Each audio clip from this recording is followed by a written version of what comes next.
What's up everyone, this is Vince with MarvelousMarketing.online here with another video today on how to understand the Instagram algorithm. I get a lot of questions from my clients and from people, what is the Instagram algorithm? And every time they hear about it, they're just like scared, afraid. They don't know what it is. But in today's video, I'm gonna explain exactly what it is and how you can use it in your favor to grow on the platform. If you have a business, this is the video for you, so keep on watching today's video. And before we hop into today's material, I wanna make sure everybody liked the video. You already hit that subscribe button and you hit the bell notification so you're notified every single time I drop a video. Now let's get into it. So first and foremost, what is the algorithm? A lot of people are confused because they're thinking, okay, the algorithm is actually in place to work against me, but in reality, it isn't. The algorithm is there to help you, show you what you like, and help get you in front of the other people who are looking for your content. So a lot of the times people believe there's only one algorithm, there's only one thing going on, but in reality, there's so many things. There's not just one algorithm. Instagram is using a bunch of different ways of understanding their audience, their consumer, by putting in different algorithms that determines what they want to show. And it's all in place to show you things that you might like, that you might engage with, the content that you want to see, because you know the goal of every single app is to keep you on the platform as long as possible. So they're going to try to learn your behavior, take these things called signals that you actually give to the platform when you're liking stuff, when you're commenting, when you're engaging with stuff. You give Instagram signals to show what kind of content that you like and what they should show you more of. So first we're going to talk about feed and post. How does Instagram determine what to show you in these two sections? The feed is the thing that you scroll through on the app, and the stories are the little buttons you see or the little circles you see at the top of the homepage that you can actually go through that disappear within 24 hours. So how does Instagram determine what to show you in these cases? Most of the time within the stories in the feed are the people that you want to engage with most, the people that you commented on most, mostly your close family and friends, and you see more of their stuff because Instagram already knows that you like to engage with them. These are all the recent posts that the people you're closest with shares. The signals that are taken from this section, 4 signals specifically, info about the post. So when there's a post that you see, how likely are you to engage with it? It looks at how long ago was the post posted, how many people have liked it, how many people have engaged with it so far, and how have you interacted with that post, whether that's right now or how have you interacted with that content creator from before. So the next one is how often are you engaged with that person? So is that one of your closest friends that every time they post something you like it, you comment on it, you share it? Another signal that Instagram uses is the kind of content that you like. It remembers what you like and what you skip over. It'll show you, okay, let's say you like pictures of dogs more. So if you like this more and someone that you follow that posts a lot of the dog content that you like to see, Instagram will show you that more often and it'll put it in front of everybody else. The last one and the more important is who you interact with most. And I know that kind of goes into all of the signals as who do you talk to most, who do you send messages to most, but the last one, who you interact with most. Or is there more people that you send messages to? Is there more people that you just comment on their stuff, you reshare it all the time?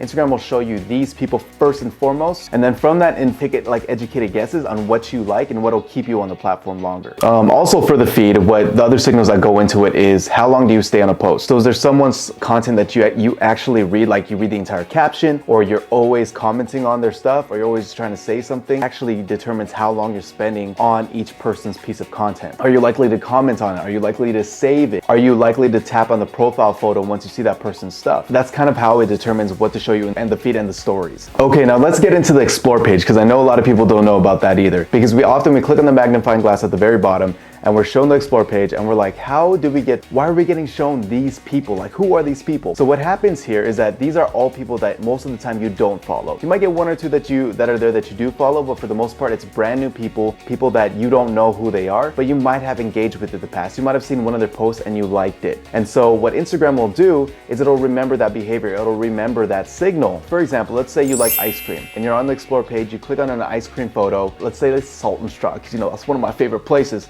Instagram will remember that behavior, and it might show you a gelato spot here within the same city, or just in general it'll show you some gelato, because gelato is very similar to ice cream, and they know from you liking that ice cream photo you might like more dessert. So it'll take that behavior and it'll put in front of you more content that looks like that. So it won't be from the same person, it'll be another person that's similar to that posts the same kind of content. So here are the signals that Instagram take to determine what to show you in the explore page. The first one is the info on the post. How long ago was it posted? How many people have engaged and commented on it? How many people have shared it? How many people have saved it? This matters way more in the explore page, because what it'll determine whether or not to push it to more people. There's the history that you might have with this content creator. So let's say you liked a photo from someone on the explore page, but you don't follow them. But let's say a couple weeks later, or within the same week, you like another photo from them, but you might not know it's from the same person or whether it is. Instagram will remember that and show you more of their content and put it in the explore page, especially because you don't follow them. And like I said earlier, info on the post, as in how many times have you interacted with that content creator that posted that content. You may not know it's the same person, but the fact that you like 2 photos of them on the explore page within the last week, 2 weeks or whatnot, it'll remember that and it'll show you more of their content. Okay, but now what about Instagram Reels? You know that's a big thing these days. The CEO came out and said, hey, we're gonna be pushing Instagram Reels. So this is really important, so I want you to pay attention here. So Instagram Reels are specifically used to entertain you. There's a lot of stuff that's funny, you know, all of these things. Instagram Reels are meant specifically to entertain you.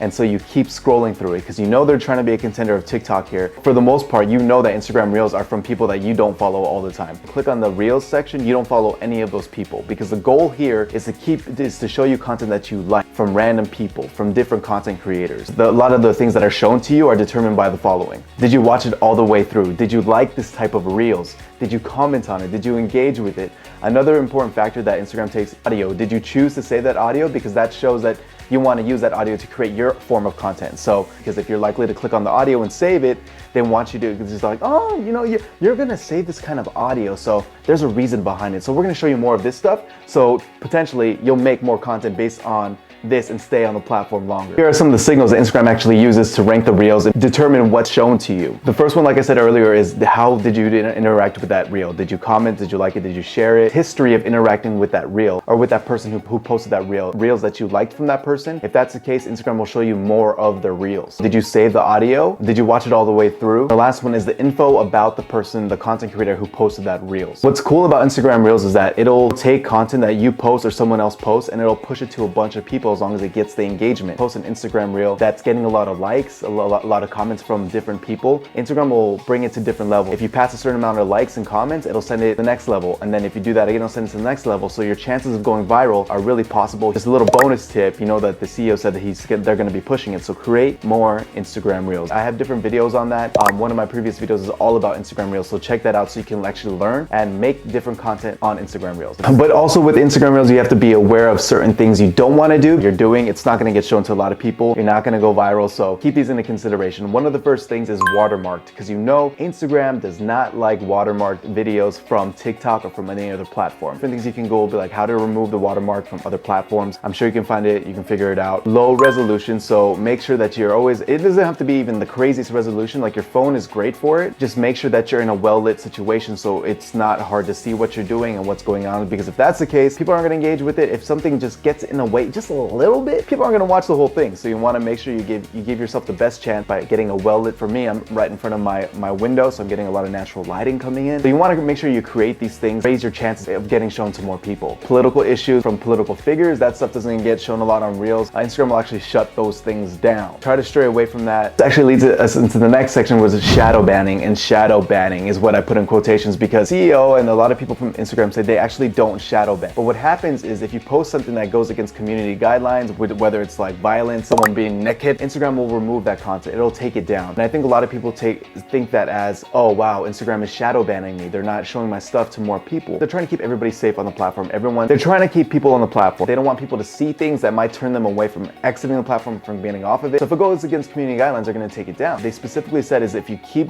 posting stuff that goes against community guidelines, shadow ban you, but they'll show it to less and less people, so less people will see it because it keeps going against those guidelines. So do your best to not do that and stay within those guidelines. Your engagement and everything will stay up. 1 to 5% of your content is shown to your audience, and that's just in general. There's so many people on the platform, so many things that people follow. So don't get disheartened or don't feel sad if you feel like, okay, my engagement is dropping, or hey, like how come I feel like my content is getting shown to a lot of people? There's different things that are happening. Maybe it's the content you're posting, it's not resonating with people. Maybe it's just the time of day. Like there's so many things that go into it. And so to help you with that, if you're worried about your engagement, I actually have another previous videos where I talk about engagement and building it up. So make sure you check that out, because if you feel like your engagement is dropping, I can help you out with that. Check out that video. You can also just tell Instagram more of things you want to see, content you want to see. So you can do that by doing the following. You can pick your close friends for stories, and what happens is when you show Instagram, oh, these are the people that I want to see more of, Instagram will just show you their content more. So if you have a close friend that you always want to keep up on, you love to see their stuff,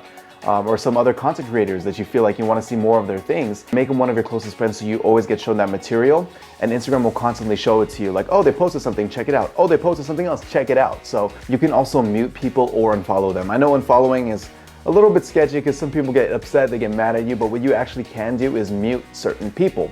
So if there's someone that keeps posting that random content that you don't like, you can just hit mute and then you won't get shown any of their content anymore. You'll still follow them, but you won't see any more of their content, which is great. You can also mark posts as uninterested. You can show Instagram specifically, hey, I don't like seeing this stuff, so take it away from me, and they'll do it for you. So those things will actually really help influence the algorithm in showing you what you want to see. So I hope this video was helpful to you on figuring out how to understand the algorithm. If it was, please share it with some of your friends and make sure that, hey, you need to understand the algorithm too, because it could be hurting you. You could be freaking out over something when you don't need to be freaking out about. So make sure you share this with them. If you haven't yet, please subscribe, hit the bell notification so you're notified every single time I drop a video. And if you're looking to grow on Instagram, on social media, hit me up. I would love to help you. If I'm interested in you, send me a message. I'll have my email down below. You can send me a message, say, hey, help me out, help me grow on the platform. So thank you for watching today's video. Don't forget, be marvelous.